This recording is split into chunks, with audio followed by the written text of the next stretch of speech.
Bonjour à tous, aujourd'hui on se retrouve pour un kit de RAM plutôt énervé, c'est le G-Skill Trident Z Neo en 4000 MHz CAS 18 et je vous propose de découvrir ça tout de suite après l'intro. C'est parti. Pour ceux qui découvrent cette chaîne, bienvenue sur AZERTEST, une chaîne qui se concentre autour du monde du hardware. Et puis si jamais t'aimes tout ça, ici on fait des reviews, des guides d'achat et de la vulgarisation pour te permettre de monter ta config tout en sachant ce que tu fais. Et si tout ça c'est fait pour toi, n'hésite pas à t'abonner et activer la cloche pour être au courant de toutes les prochaines vidéos. Comme je vous ai dit tout de suite avant l'intro, aujourd'hui on se retrouve pour un petit kit de chez G-Skill qui est plutôt énervé, à un prix plutôt correct en général. Je vous propose que la vidéo s'organise de cette façon. D'abord on va attaquer un petit peu tout ce qui est spécification technique de ce kit de RAM, et puis après on va aller directement le tester pour voir ce que ça donne. Et puis on finira avec un petit peu d'overclocking, mais sachant que je suis vraiment pas ouf en overclocking de RAM, ça va être très rapide. On finira par une petite conclusion. Et puis au niveau de l'esthétique, ces RAM, qu'est-ce qu'elles nous donnent? Bah franchement, quand on les sort de la boîte, waouh, elles sont vraiment belles. C'est vraiment les premières G-Skill que j'ai entre les mains, et moi c'est des barrettes qui me font rêver. Voilà, ça fait environ 5 ans que je suis un petit peu dans le monde du hardware, ça fait 5 ans que je cultive un petit peu cette passion. Et les G-Skill, c'est vraiment des barrettes qui pour moi sont des légendes, tu vois. J'ai toujours rêvé d'en acheter, mais c'était toujours très cher. Là, j'ai sauté sur l'occasion parce que techniquement, j'avais les moyens de le faire. Donc, je me suis dit, là, c'est le bon moment, il faut que j'achète des G-Skill. Du coup, j'ai acheté les G-Skill Trident Z et franchement, je suis plutôt content parce que la qualité du RGB est top. Le RGB est meilleur que chez Ballistix parce que Ballistix, c'est un peu le défaut. Donc voilà, franchement, c'est des barrettes qui sont vraiment magnifiques à regarder. En plus, sur la version Neo, c'est une version que j'apprécie un peu mieux que la version classique, puisqu'on a ce liseré aluminium brossé, puis après on finit avec un autre liseré noir en aluminium brossé également. Sur les plans vidéo, vous avez dû le voir, mais franchement, ça rend super bien au niveau de la finition et c'est juste incroyable. Personnellement, c'est vraiment un kit que je vous conseille pour apporter un maximum de style à votre configuration. Certains n'aiment pas, mais personnellement, je trouve qu'il est très beau. Donc, au niveau de ce kit de RAM, qu'est-ce qu'il faut savoir? Bah déjà, au niveau du fabricant, on est ici sur un kit de chez G-Skill, en Trident Z Neo, qui sont des RAM spécialisées pour les AMD Ryzen de base. On va dire que les latences sont un petit peu travaillées pour communiquer de la meilleure façon avec des Ryzen. Argument marketing ou pas, moi je pense que c'est plutôt un argument marketing ici, puisqu'au final on se rend compte que par rapport à des barrettes classiques, bon, c'est la même, hein. Pas les Ryzen, ils l'aiment autant, quoi. Il n'y a pas plus d'intimité entre ces barrettes et un Ryzen que des Ballistix et un Ryzen, hein. Moi, je te le dis direct. Au niveau des spécifications techniques du kit qu'on va essayer aujourd'hui, on est ici sur 32 Go de RAM en 2x16. On va avoir des barrettes qui sont cadencées à 4000 MHz en CAS 18. Et pour ceux qui veulent les latences, on est ici en 18, 22, 22, 42. Enfin, c'est pas les meilleurs du marché, hein. On va pas se mentir. Voilà, chez G-Skill, vous avez des kits beaucoup plus énervés, quasiment au même prix. Tant qu'on parle de prix, on va vite fait l'aborder. Moi, j'ai eu ce kit de RAM à 167 € sur Amazon Allemagne. Et en ce moment, on va dire que ça fluctue partiellement. Étant donné que la DDR5 est en train de devenir populaire, G-Skill fait vraiment des prix assez attractifs sur ces kits de RAM plutôt énervés. D'ailleurs, je fais aussi cette vidéo pour ça, mais je vous conseille très fortement d'aller jeter un œil sur les gros kits de RAM en DDR4. Parce que tout simplement, quand la DDR5 sera un peu mieux installée, les prix de la DDR4 vont s'effondrer un petit peu pendant un moment. Et là, il faudra tout de suite en profiter parce qu'après, dès que la DDR4 va devenir rare, les prix vont réaugmenter. Ça va nous faire comme la DDR3. Aujourd'hui, la DDR3 est quasiment aussi chère, voire plus chère que de la DDR4. C'est pour ça aussi que je fais cette vidéo. C'est pour vous dire d'aller penser à regarder de la DDR4 parce que vous pouvez avoir des kits très intéressants pour pas forcément très cher.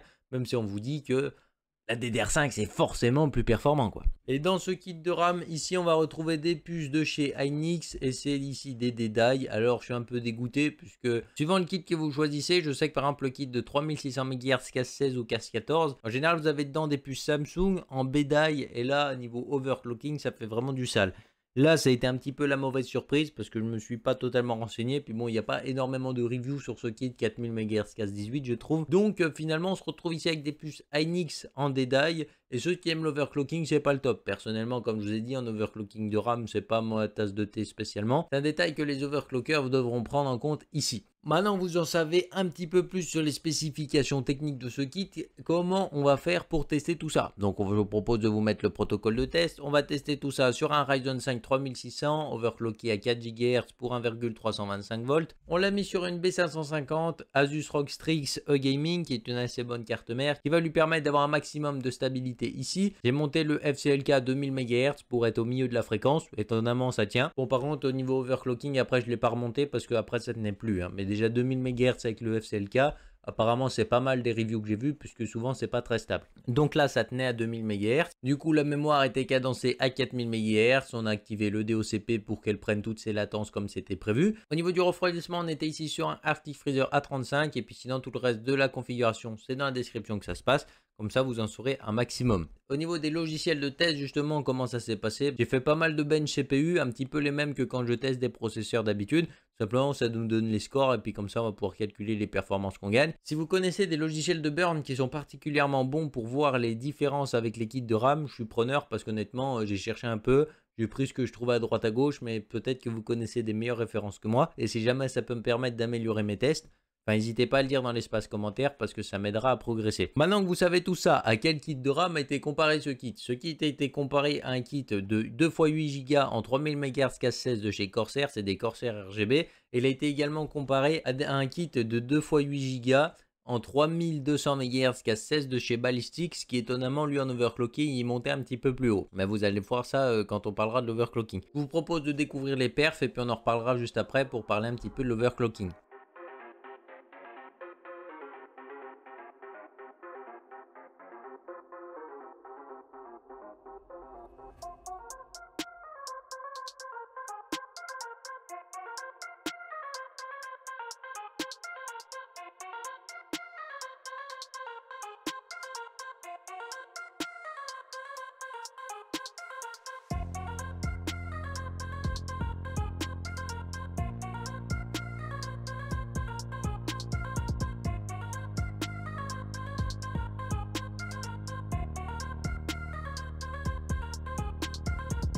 Donc voilà, comme vous l'avez vu, ce kit s'en sort pas trop mal. On est légèrement au-dessus des autres kits de RAM, mais sans pour autant être aberrant. Personnellement, je pense que le gain de points est plus dû à la fréquence que justement à la capacité de RAM en plus. On a quand même doublé la capacité de RAM par rapport aux autres kits de RAM, tout simplement parce que j'ai pas d'autres kits de RAM en 2x16 Go. Donc voilà, j'ai dû faire comme je pouvais. Mais du coup, ça va vous permettre d'avoir une petite idée. Moi, je pense que les logiciels de bench qu'on a testé là, c'est pas de logiciels qui vont aller vous bouffer la RAM. Donc les 32 Go vont pas être ici un énorme avantage. Et du coup, on va plutôt prioriser la vitesse plutôt que la capacité de RAM. Après, c'est mon avis, n'hésitez pas à me partager le vôtre dans les commentaires également. Et au niveau de l'overclocking, comment j'ai fait? Bah, c'est très simple, comme j'aime pas trop mettre les mains dans les latences, parce que des fois ça marche, des fois ça fait des trucs, waouh, c'est insane. Et bah du coup, j'ai juste monté la fréquence au maximum possible en manuel, en gardant les latences d'origine. Alors sur le kit Corsair, on a réussi à monter à 3133 MHz. C'est pas énorme, mais c'est plutôt pas mal. Sur le kit Ballistix, par contre, on est passé à 3533 MHz. Et là, quand même, c'est un gain qui est plutôt pas mal. Hein. On va pas se mentir, on passe de 3200 à 3533. Il paraît que si on monte la tension, des fois on arrive à le passer à 3600. Le mien, même à 1,5 volts, il passe pas les 3,6. Donc il faudrait que je monte la latence. Et moi, j'ai pas eu envie, donc je l'ai laissé comme ça. Et ce petit kit G-Skill, qu'est-ce qu'on a pu faire avec? Mais là, c'est un petit peu la question qu'on se pose. Est-ce qu'on a réussi à beaucoup overclocker ou pas? Eh ben, j'ai réussi à le monter à 4066 MHz, soit vraiment un gain éclaté au sol. Moi, je m'attendais quand même à pouvoir le monter un peu plus. Étant donné que sa tension est déjà 1,45 volts, je n'ai pas cherché à monter plus pour essayer d'aller plus loin. Peut-être que je pourrais essayer, je ne sais pas. Si vous avez des conseils également en overclocking de RAM, je suis preneur. Encore une fois, c'est pour progresser, étant donné que c'est mon premier test de kit de RAM. Et du coup, qu'est-ce que ça nous a donné au niveau des performances une fois overclocké? Je vous propose de découvrir les graphiques et puis on en reparle juste après.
Donc comme on a vu, franchement, il n'y a pas une énorme différence même entre chaque kit. Je trouve que voilà, on a une petite différence qui est assez sympa, mais on n'a pas non plus une différence colossale entre chaque kit de RAM.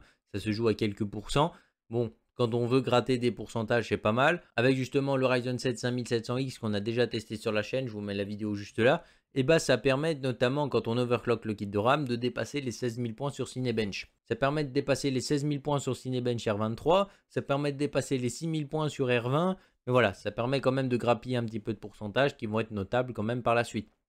Toutefois, si je devais vraiment vous donner mon avis sur ce kit de RAM, je trouve que pour un kit 4000 MHz ici, on m'a souvent dit les Ryzen ils en profitent à mort.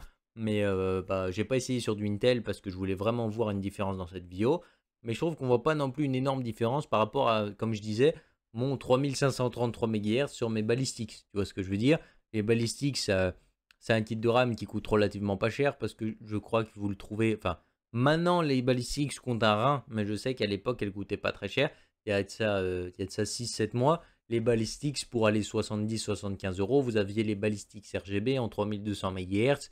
Vous arriviez à les overclocker assez facilement au même niveau que moi, parce que moi là je n'ai pas spécialement de la chance. Comme je vous disais, il y en a, ils arrivent à les monter à 3600 en montant juste la tension. Par rapport aux G-Skill qui sont classés comme des barrettes haut de gamme, la différence est tellement petite que ça valait pas le coup d'y passer. Maintenant, la production des Crucial Ballistics ont été arrêtées, donc leur prix a fortement augmenté. Et maintenant, la meilleure option que vous pouvez trouver en termes de DDR4 sur le marché actuellement, c'est quand même la G-Skill. Alors oui, il faudra faire gaffe à vos kits. Comme je disais, il y a certains kits qui ont des bonnes puces et d'autres qui en ont un peu des moins bonnes. Même quand c'est des moins bonnes puces, les puces restent quand même un petit peu meilleures que chez Corsair où ils font des trucs un peu bizarres. Enfin, mon kit de RAM là actuellement, je l'ai payé environ 170 € pour 32 Go.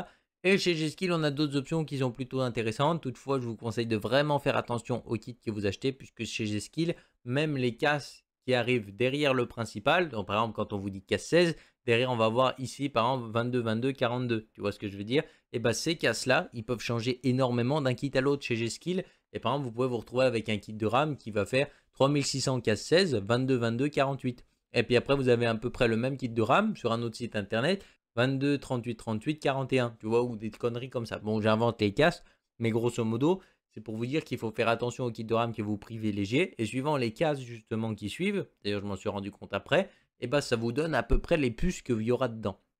Donc si vous voulez vraiment des bonnes puces, il faut vraiment chercher avec précision le kit de RAM que vous voulez acheter. Personnellement, je trouve que ce kit de RAM est vraiment magnifique à regarder et pour moi, c'est vraiment une bonne option actuellement sur le marché. Sur ce, j'espère que la vidéo vous aura plu. Si c'est le cas, n'hésitez pas à mettre le petit pouce RGB parce que ça fait toujours plaisir. À vous abonner si ce n'est pas encore fait parce que ça fait plaisir également. On se retrouve très bientôt pour une prochaine vidéo. Bye les gens.